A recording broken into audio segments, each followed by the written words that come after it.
ટૂંકા સમયમાં થોડા દિવસોની અંદર અને ટૂંકા સમયમાં આ દીકરીને સહી સલામત એમના પરિવાર સાથે અમે એને ભેળી કરશું। સુરતના સરથાણામાં પાટીદાર દીકરીના અપહરણનો જે મામલો છે તેમાં સરથાણ પોલીસે ઢીલી કામગીરી સામે લોકોએ ગંભીર પ્રશ્નો ઊભા કર્યા છે। પોલીસની કામગીરી સામે પાટીદાર સમાજમાં ભારે રોષ જોવા મળી રહ્યો છે।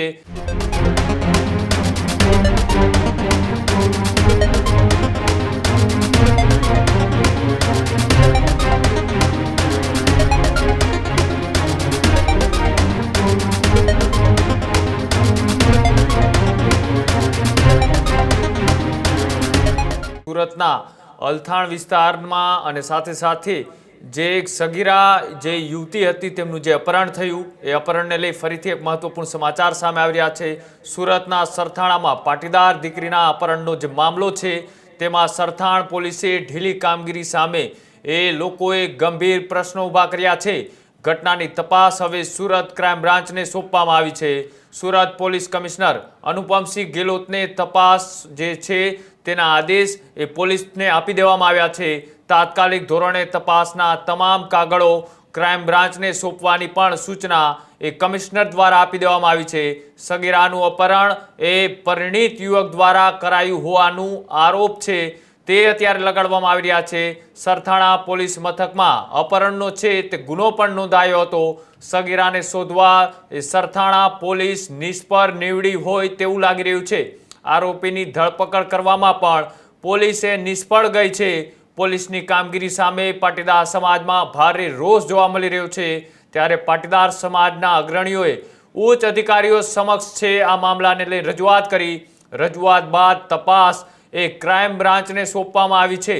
હવે ક્રાઇમ બ્રાન્ચ દ્વારા ઝડપી અને કડક તપાસ છે તે કરવામાં આવે અને સાથે સમગ્ર મામલે સુરત પોલીસ વિભાગ પર દબાણ છે તે અત્યારે વધારવામાં આવ્યું છે।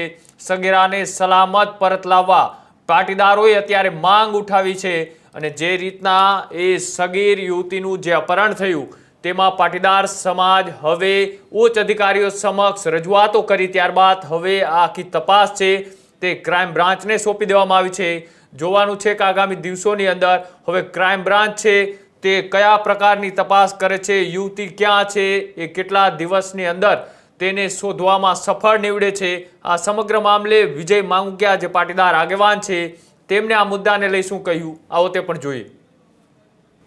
જય સરદાર, 35 દિવસથી પાટીદાર યુવતી ગુમ છે તેને લઈ અને પાટીદાર સમાજના યુવાનો આગેવાનો એકત્રિત થયા હતા। પાટીદાર સેવા સંઘના માધ્યમથી ગઈકાલે સરથાણા પોલીસ સ્ટેશનમાં જઈ અને જે રજૂઆતો કરી હતી જ્યારે પાટીદાર સમાજના અગ્રણીઓ અને શ્રેષ્ઠીશ્રીઓએ અગ્રણીઓને વાત કરી કે આ પ્રકારની ઘટના સરથાણા પોલીસ સ્ટેશનની અંદર બની છે અને 35 દિવસથી પરિવાર રજળે છે અને દીકરી પરિવારથી અળગી છે। ત્યારે પાટીદાર સમાજના શ્રેષ્ઠીઓએ ઇન્ટરફિયર કરી અને પોલીસ કમિશનર સાહેબશ્રીને રજૂઆત કરી કે આ ઘટનામાં કોઈપણ સંજોગોમાં પાટીદારની દીકરીને ન્યાય મળવો જોઈએ અને આરોપીને એમની જગ્યાએ પહોંચાડવા માટે વ્યવસ્થા થવી જોઈએ।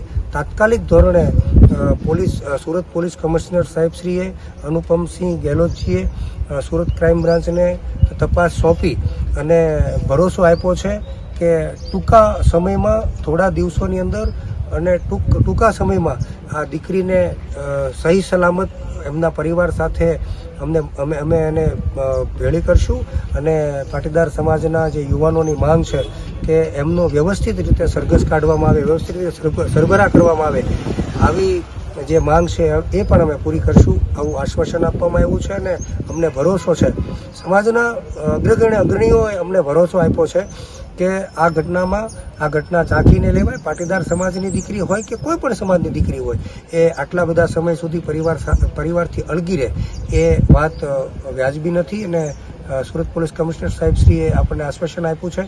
સમાજના અગ્રણીઓએ પણ આશ્વાસન આપ્યું છે કે જલ્દીથી જલ્દી પરિવાર સાથે દીકરી મળશે। જય સરદાર।